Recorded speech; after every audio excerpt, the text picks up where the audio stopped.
함께 예배드리시는 모든 성도님들 사랑하고 축복합니다. 오늘은 제일 처음에 영상으로 시작할까 합니다. 이분은 이 형제의 이름은 박위입니다. 이름이 한자예요, 외자예요. 위라는 이름을 가진 박위 형제입니다. 이 형제는 어렸을 때부터 축구를 굉장히 좋아했습니다. 그래서 중학생 때까지 축구 선수 생활을 또 했습니다. 또 여행을 굉장히 좋아했다고 합니다. 그래서 대학교 3학년 때는 유럽으로 배낭여행을 4개월 정도씩 이제 다녀가면서 이제 다녀오기도 했습니다. 그렇게 이제 대학교 4학년이 되면서 이제 자신이 좋아하는 외국계 패션 기업의 인턴으로 일하게 되고, 또 본인 이야기로는 운 좋게 실력이 있었겠지만 운 좋게 정직원이 전환이 되었다고 합니다. 그날 저녁에 이제 친구들이 그 정직원 된 것을 축하해주기 위해서 이제 파티를 열어주었는데, 그 파티에서 정말 거하게 놀다 보니 그 술을 너무 많이 드셔서 필름이 끊기게 된 거예요. 근데 이제 그 다음날 아침에 일어나 보니까 이제 사건이 발생을 한 거죠. 어떤 일이 발생을 했었는지 본인도 기억을 못하는데 온몸에 전신마비가 왔습니다. 오늘은 예배 시간이라서 짧은 영상을 준비했고요. 이제 나중에 긴 영상, 혹시 이게 조금 더 한 15분 정도에 되는 영상을 보시고 싶으신 분들은 사무실로 전화해 주시면은 긴 영상을 보여드리도록 하겠습니다. 오늘 짧은 영상 준비한 거 함께 보도록 하겠습니다. 많은 분들이 힘들 때 어떻게 이겨내세요? 저는 고난을 극복하지 않았습니다.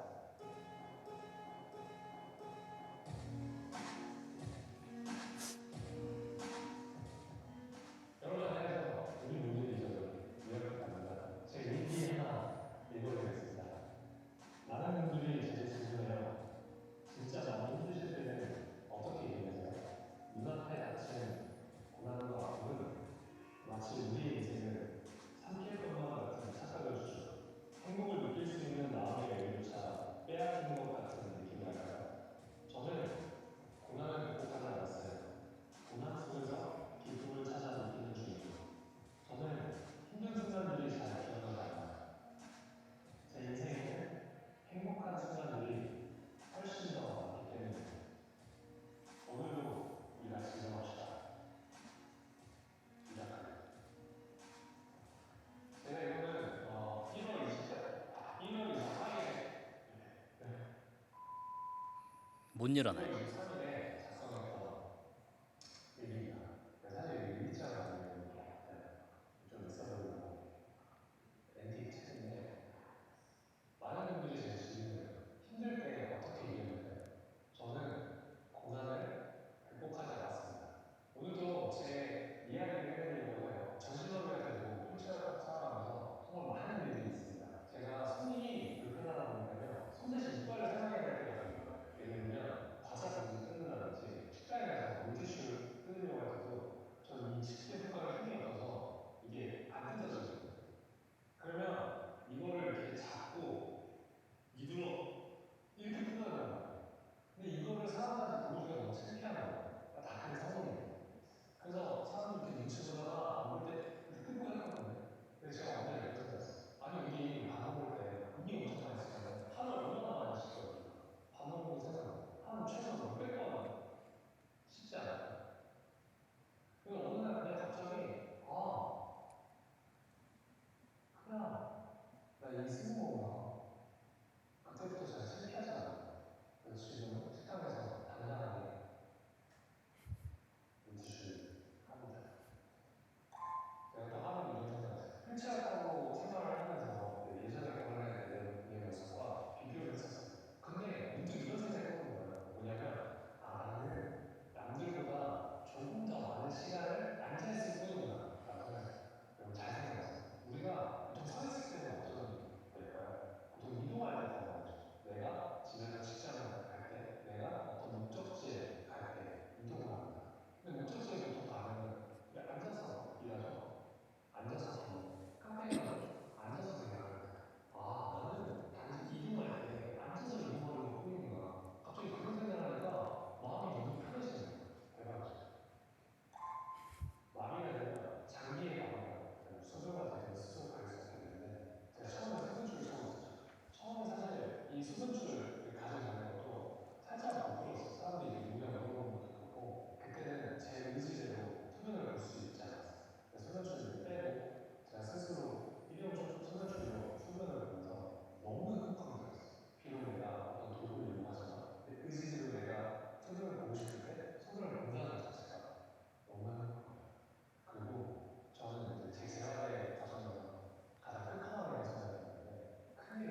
굉장히 지금은 믿음이 굉장히 좋은 청년입니다.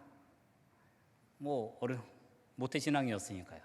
그런데 사고가 있기 전까지는 그저 그런 교회만 다니는 그런 학생이었다고 본인이 고백한 거를 들었습니다.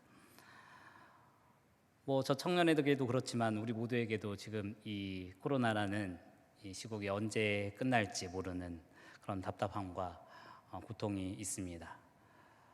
이게 큰 터널을 지나고 있는 것 같아요.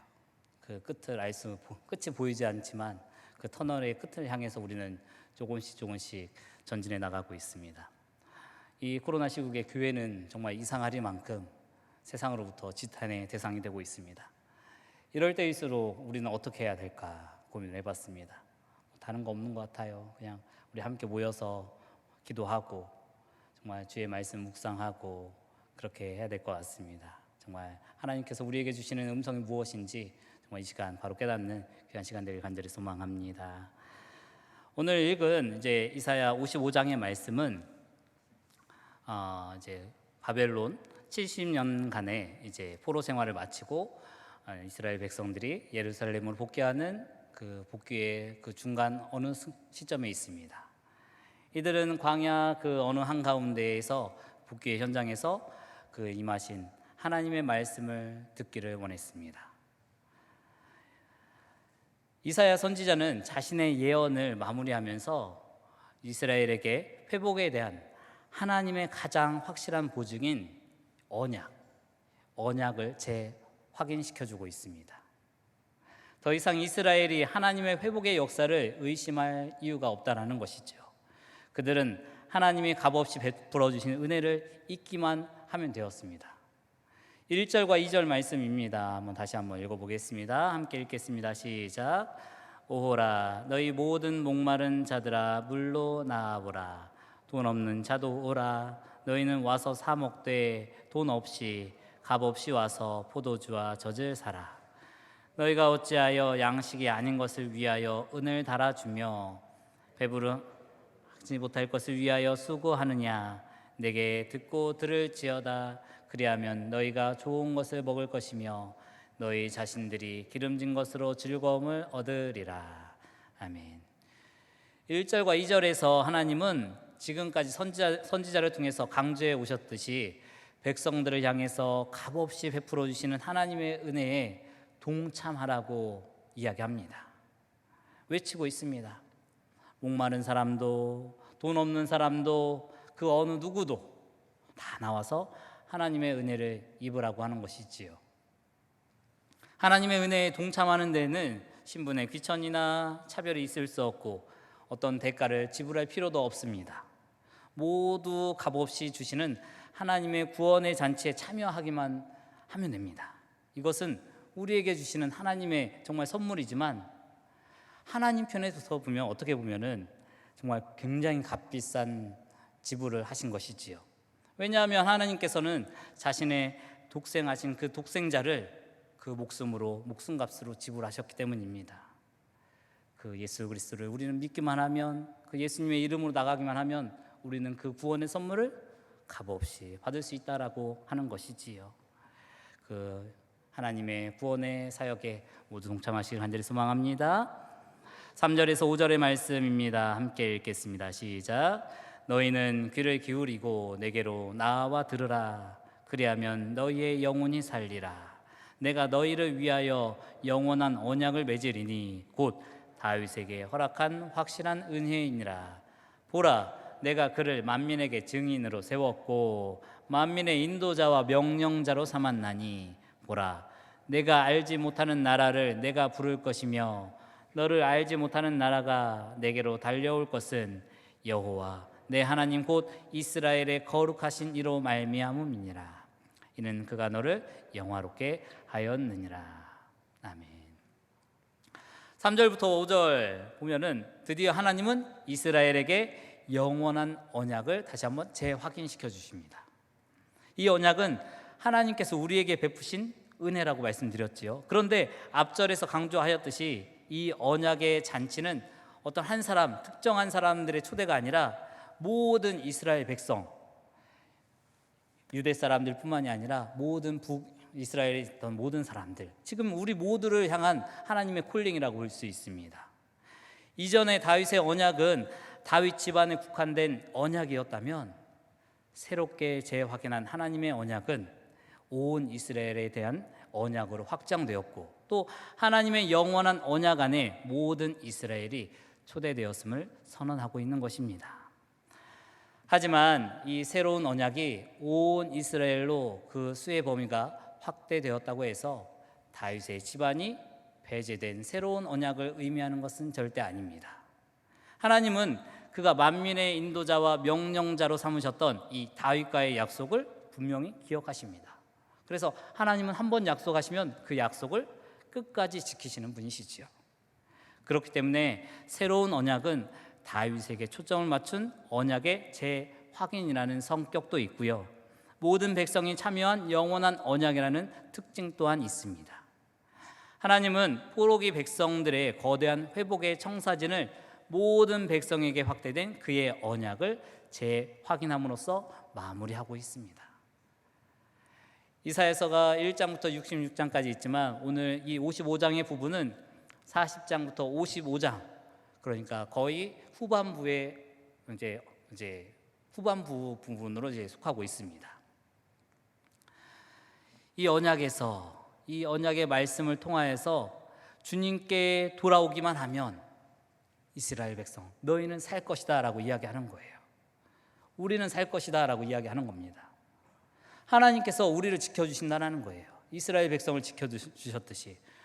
집사님 좀 전에 기도하셨잖아요. 시편 17편 8절에서 이렇게 말씀하십니다. 나를 눈동자같이 지켜주시고 주의 날개 그늘 아래 감추신다라고 말씀합니다. 우리는 주의 날개 그늘 안에 살고 있음을 깨닫는 시간 되길 간절히 소망합니다. 하나님께서 그 어떤 것으로부터도 우리를 늘 보호하신다라는 거예요. 잊으시면 안 됩니다. 근데 자꾸 잊어버려요. 그러니까 우리는 말씀을 계속해서 들어야 해요. 6절에서 7절 말씀 함께 읽어보겠습니다. 시작. 너희는 여호와를 만날 만한 때에 찾으라. 가까이 계실 때에 그를 부르라.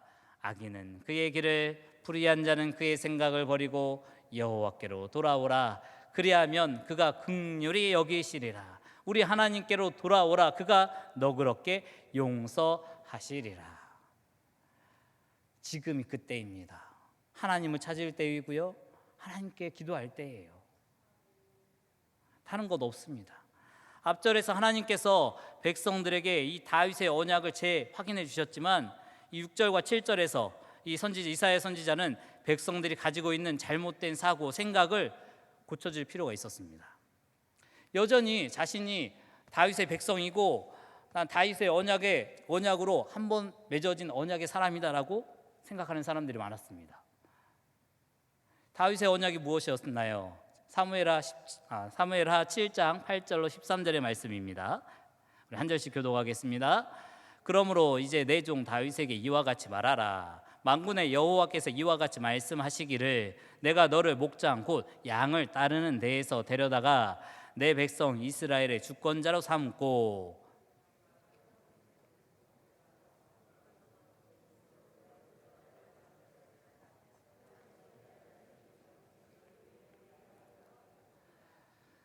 내가 또 내 백성 이스라엘을 위하여 한 곳을 정하여 그를 심고 그를 거주하게 하고 다시 옮기지 못하게 하며 악한 종류로 전과 같이 그들을 해하지 못하게 하여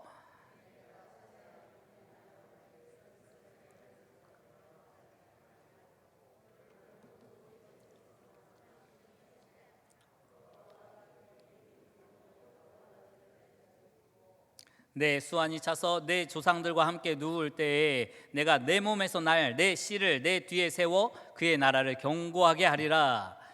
그는 내 이름을 위하여 집을 건축할 것이요 나는 그의 나라 왕위를 영원히 견고하게 하리라. 사람들이 여기에 갇혀 있었어요. 영원히 견고하게 하겠다라는 하나님의 언약의 말씀에 도취되어 있었습니다. 아직도 70년간의 바벨론 포로 생활을 거쳤는데도 불구하고 아직도 사람들에게는 나 유대 사람이야, 다윗의 자손이야, 하나님께서 나를 영원히 견고하게 하신다고 하셨어, 이 말씀에 사람들은 아직도 도취되어 있었어요. 그러니까 아직도 이스라엘 백성들, 이스라엘 나라 사람들 다윗의 별, 다윗 방패에 새겨진 그 별을 새기면서 그 나라를 회고하며 영원한 하나님의 나라를, 하나님의 백성을 경고하게 하시겠다는 하나님의 약속을 새기고 있습니다. 물론 이것 분명히 하나님께서 흔들리지 않으실 거예요. 어기지 않으실 거예요. 하지만 그것만 가지고는 안 된다라는 거예요. 하나님이 다윗 왕조를 영원한 왕조로 선택하시고 자기 이름을 두시려고 예루살렘을 택하셨다는 사상에 근거하여 이 말씀이 생겨났습니다. 그렇기 때문에 이스라엘은 자신의 잘못은 외면한 채 다윗의 왕조는 절대 망하지 않고 예루살렘도 결단코 이방에 정복되지 않는 나라는 이 다윗 언약을 맹신하고 있었습니다. 그래서 이사야 선지자는 이 문제를 해결하기 위해서 이 구절에서 무조건적인 다윗 언약을 조건적인 언약으로 재해석하게 됩니다. 즉 회복의 조건이 다윗 언약에 대한 맹신이 아니라 하나님에 대한 회개가 먼저 임해야 된다라고 이야기하는 거예요. 회개를 통한 회복의 희망을 모든 이스라엘에게 불어넣고 있는 것입니다. 여러분들 회개하셔야 됩니다. 그래야만 여러분들 하나님께 돌아올 수 있습니다. 그래야 여러분들 하나님께서 지키시고 여러분들을 지키실 것입니다 라고 이야기하는 겁니다. 고린도후서 6장 2절 말씀에 이렇게 기록되어 있습니다. 이르시되 내가 은혜 베풀 때에 너에게 듣고 구원의 날에 너를 도왔다 하셨으니 보라 지금은 은혜 받을 만한 때요 보라 지금은 구원의 날이로다 라고 이야기합니다. 이 구원의 날에 우리는 회개함으로 우리의 잘못이 무엇인지 하나님 앞에 정말 절실히 간절히 주님 앞에 회개함으로 나아가야 할 줄 믿습니다. 우리 모두 보면은 정말 경건하게 보이세요. 저도 경건하게 보이나요? 하나님 말씀하세요. 경건의 모양은 있으나 뭐가 없어요? 능력이 없다. 우리 안에 능력이 없으면 우리 다시 한번 주 앞에 회개해야 합니다. 우리 그리스도인들이 능력이 없기 때문에 지금 지탄받고 있는지도 모릅니다. 하나님의 말씀이 살아있다고 하는데 전혀 하나님의 능력이 나타나지 않아요. 신앙은 절대 과거형이 아닙니다. 내가 언제 예수님 만났고 내가 언제 정말 열심히 했지 이런 거 절대 하나님 앞에 별로 보기 좋지 않습니다. 현재의 상태로 하나님을 예배해야만 합니다. 지금 있는 이 상황 가운데 하나님을 내가 얼마나 예배할 수 있는지, 얼마나 간절한 마음으로 하나님을 부르짖고 있는지 이 시간 돌아봐야 합니다. 말씀처럼 구원의 때에 우리는 반응해야 합니다. 말씀을 듣는 바로 그때 우리는 결단해야만 합니다. 또한 구원의 은혜를 누리기 위해서 우리는 정말 간절히 기도해야만 합니다. 정말 간절히 정말 기도해야만 해요. 지금 하나님께서 우리 가운데 가까이 계십니다. 우리의 음성을 듣기 원하세요. 가까이 계신 그때 우리는 정말 간절한 마음으로 하나님을 부르짖는 귀한 시간 되길 간절히 소망합니다. 마태복음 7장 7절과 8절에 이렇게 기록되어 있지요. 구하라 그래야하면 너희에게 주실 것이고요, 찾으라 그래야하면 찾아낼 것이고, 문을 두드리라 그래야하면 너희에게 열릴 것이다 라고 말씀합니다. 구하는 이마다 받을 것이라고 하고요, 찾는 이마다 찾아낼 것이라고 하고요, 두드리는 이에게 열어줄 것이라고 하나님께서 분명히 말씀하십니다. 정말 그 하나님의 말씀 믿고 정말 간절히 기도하는 복된 하루 되시길 간절히 소망합니다. 우리 다시 돌아와서 55장 8절로 11절의 말씀입니다. 한 목소리 읽겠습니다. 시작. 이는 내 생각이 너희의 생각과 다르며 내 길은 이는 하늘이 땅보다 높음 같이 내 길은 너희보다 높으며 내 생각은 너희의 생각보다 높음이니라. 이는 비와 눈이 하늘로부터 내려서 그리로 되돌아가지 아니하고 땅을 적셔서 소출이 나게 하며 싹이 나게 하여 파종하는 자에게는 종자를 주며 먹는 자에게는 양식을 줌과 같이 내 입에서 나가는 말도 이와 같이 헛되이 내게로 돌아오지 아니하고 나의 기뻐하는 뜻을 이루며 내가 보낸 일에 형통함이니라. 아멘. 하나님의 생각, 나의 생각과는 굉장히 거리감이 있습니다. 괴리가 있습니다. 하나님의 길과 내가 가는 길이 결코 같지 않을 수도 있어요. 정말 하늘은 정말 높습니다. 근데 우리의 생각은 따라가지 못해요. 정말 하나님의 생각은 넓고 넓지만 우리의 생각은 얼마나 좁고 좁은지 모르겠습니다. 10절과 11절에서 이렇게 말씀하세요. 비와 눈이 내립니다. 땅에 적셔져요. 소출을 냅니다. 열매를 맺어요. 종자를 줍니다. 하나님의 말씀도 마찬가지입니다. 하나님의 말씀이 선포되었어요. 무엇을 맺어요? 열매를 맺고 구원의 열매를 맺어야 합니다. 그런데 우리는 열매가 없어요. 되돌아봐야 할 이야기입니다. 이거 정말 다시 한번 주님께서 우리에게 정말 회개하라고 주시는 말씀입니다. 너 열매 없으면 안 돼. 너 가운데, 너의 삶 가운데, 너의 가정의 가운데에 하나님의 많은 열매들이 있어야 해라고 주시는 하나님의 말씀입니다. 하지만 그 하나님의 말씀은 결코 우리에게 채찍같이 임하지 않습니다. 비와 눈이 내리잖아요. 여기에서 비와 눈은 정말 포근포근히 내리는 정말 온유한 비와 눈 같습니다. 하나님의 말씀이 그렇다라는 거예요. 이 시간 우리에게 주시는 하나님의 은혜가, 하나님의 말씀이 정말 눈 녹듯이 우리 가운데 정말 많이 녹아지기를 간절히 소망합니다. 하나님의 생각은 사람과 다르기 때문에 이스라엘의 회복을 반드시 이루어질 것이라는 약속을 다시 한번 백성들에게 하고 있는 것입니다. 11절 말씀을 현대인의 성경으로 제가 가져왔습니다. 제가 읽어드리겠습니다. 내 입에서 나가는 말도 나에게 헛되이 돌아오지 않고 내 뜻을 이루며 내가 의도한 목적을 성취할 것이다 라고 이야기합니다. 하나님께서 원하시는 것 분명히 그 가운데, 이 땅 가운데 이루실 것이다 라고 이야기합니다. 비슷한 말씀 있죠? 예레미야 33장 2절로 3절 말씀. 이를 행하시는 여호와, 또한 그것을 만들며 성취하시는 여호와, 그 이름을 여호와라 하는 이가 이같이 이르시는도다. 너는 내게 부르짖으라. 내가 내게 응답하겠고 내가 알지 못하는 크고 은밀한 일을 내게 보이리라 말씀합니다. 부르짖으라는 거예요. 그러면 내가 성취하겠다라고 이야기합니다. 너의 가운데, 너의 삶 가운데 분명히 이루어주겠다라고 말씀하시는 거 아니겠습니까? 정말 기쁨으로 하나님께 부르짖는 우리 모두가 되길 간절히 소망합니다. 어렵기 때문에 제가 이렇게 강력히 더 말씀을 드리는 거예요. 이 시대가 정말 행복하고 좋기만 하면 굳이 이런 말씀 안 드려도 되는 것 같아요. 이사야 선지자도 비슷했던 것 같습니다.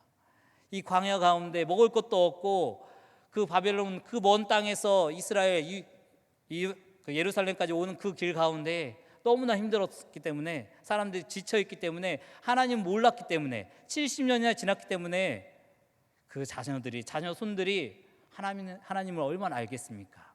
이 야훼 하나님에 대해서 그런 하나님이 옛날에 있었더라, 뭐 이렇게 이 정도로 생각하지 않았겠습니까? 그런 사람들에게, 이스라엘 백성들에게 이사야 선지자는 정말 목 놓아서 사람들에게 외치는 겁니다. 12절 13절 마지막 결론의 말씀입니다. 함께 읽겠습니다. 너희는 기쁨으로 나아가며 평안히 인도함을 받을 것이요 산들과 언덕들이 너희 앞에서 노래를 바라고 들의 모든 나무가 손뼉을 칠 것이며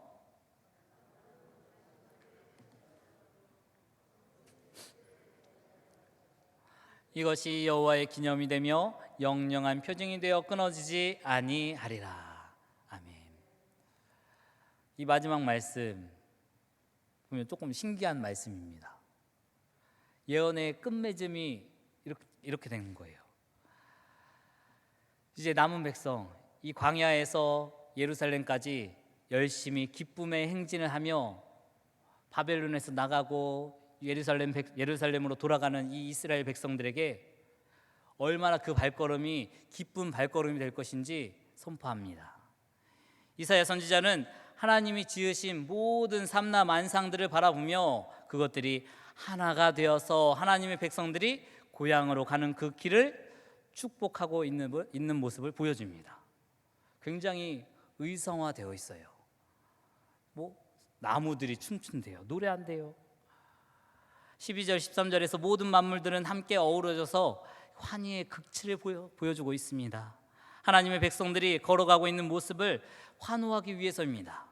산과 언덕들이 노래를 하고요, 들의 나무가 손뼉을 치고요, 손뼉을 치면서 이스라엘 백성들을 반겨줍니다. 잣나무는 가시나무를 대신하고, 또한 갑진나무, 이 화석류, 초막을 지을 때 쓰는 이 나무는 찔레를 대신하여서 장차올 백성들을 맞이한다라고 이야기합니다. 어려운 길이 아니라는 거예요. 힘든 길이 아니라는 것입니다.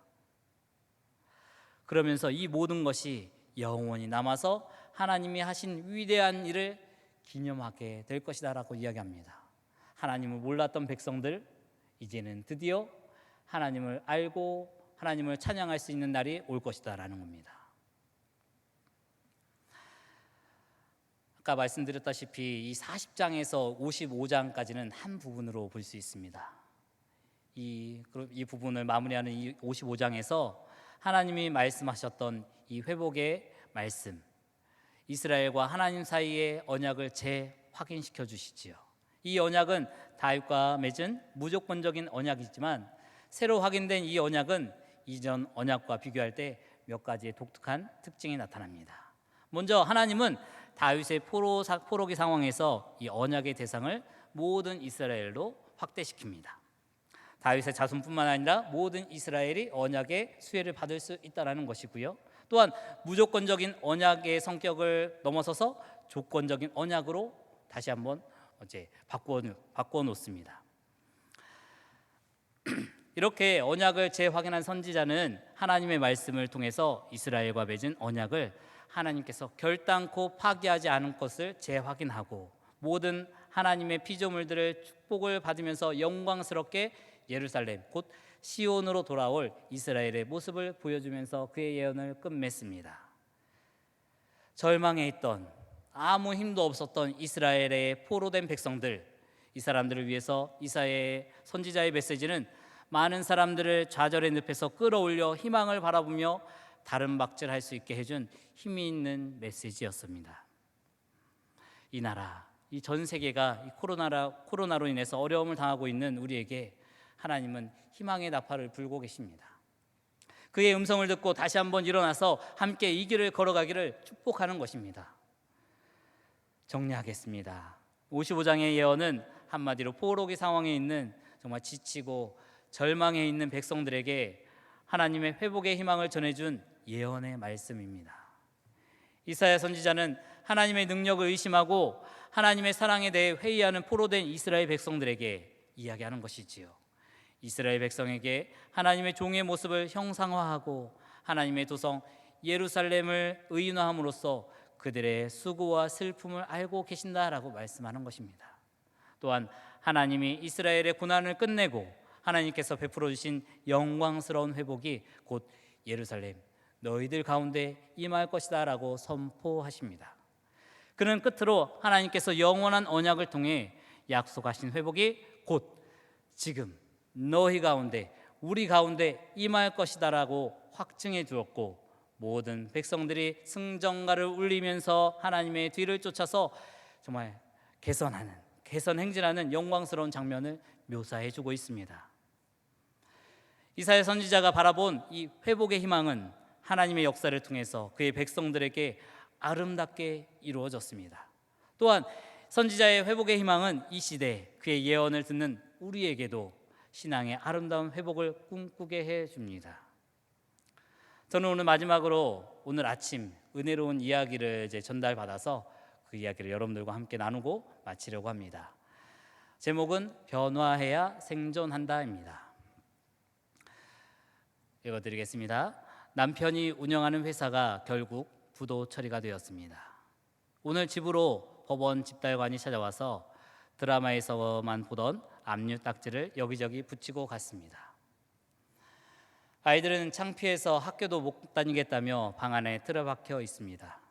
결혼해서 짧지도 길지도 않은 세월을 사는 동안 힘든 일 참 많았지만 지금처럼 힘든 적은 크게 없었던 것 같습니다.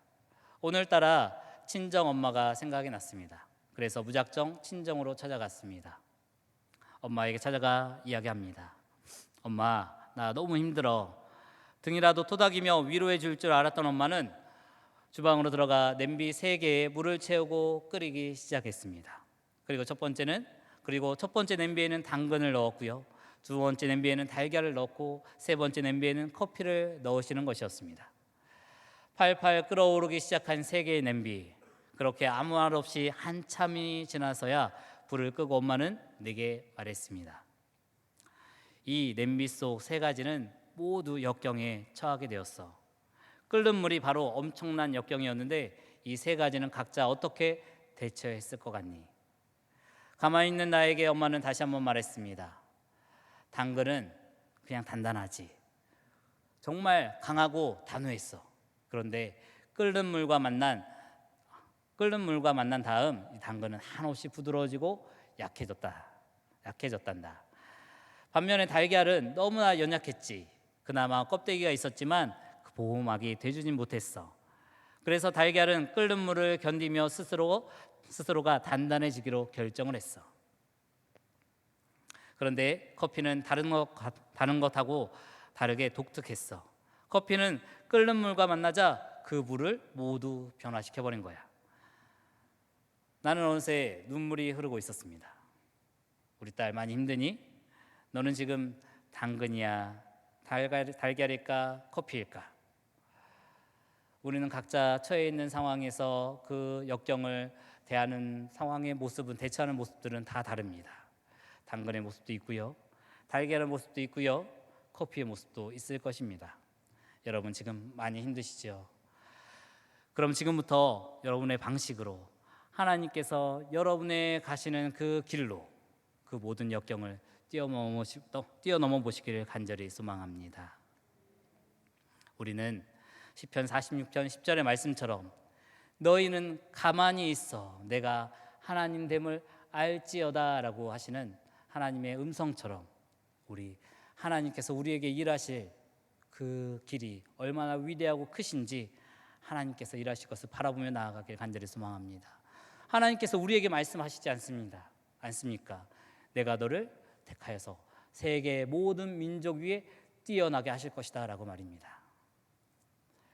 우리 처음에 함께 나누었던 그 미라클이라는 영상을 제작하는 유튜버 박위 형제를 소개했잖아요. 미라클과 우리라는 그 단어를 합쳐서 미라클이라는 영상을 이제 제작을 해서 유튜브에 배포하고 있습니다. 처음에는 전신마비였다고 했잖아요. 한참 동안 아무것도 할 수 없었습니다. 자신은 수술하고 나서 마취 때문에 아무 감각이 없는 것으로 착각을 했다고 합니다. 그런데 자신이 아무것도 할 수 없었습니다. 재활을 거쳐서 지금 저 모습을 찾았습니다. 정말 기적이죠. 자신이 그렇게 된 거 기적이라고 그는 고백을 합니다. 이 기적이 우리 가운데 일어나길 간절히 소망합니다. 이렇게 살아있는 것부터 기적이고 예수님 믿고 이 자리에 있는 것 자체가 우리 기적 아니겠습니까? 기적의 인생을 누리면서 살아가는 복된 하루 되시길 간절히 축복합니다. 정말 축복합니다. 여러분들 힘내시고 위로하시길 간절히 소망합니다. 우리 마스크는 썼지만 옆에 분들에게 이렇게 서로 고백했으면 좋겠습니다. 기적을 맛보며 살아갑시다. 이 자리에 있는 것이 기적입니다. 이 시간 우리 정말 주님의 이름